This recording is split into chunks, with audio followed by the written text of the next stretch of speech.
po1326 on your Kia and Hyundai. So this vehicle actually was towed back to the Kia dealer, and they replaced the knock sensor and reflashed the vehicle. Oddly enough, I documented that the spark plugs were fouled out in 2 cylinders, but they didn't change them, according to the used car dealer who brought me the vehicle back to continue reconning this car. But it was interesting is that you couldn't even drive this car. The engine light was flashing. It barely would go anywhere.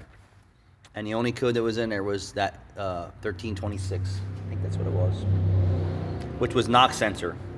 I've never seen a knock sensor take a car out to where it couldn't drive. Like, typically you get a knock sensor code, your car's drivable.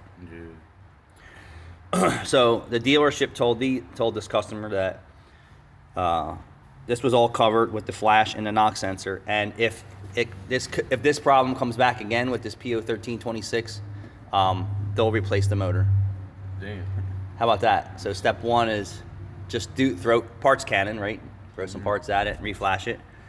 I don't think it's going to stop the oil consumption problem or the maintenance issue with the GDI, with carbon on the valves.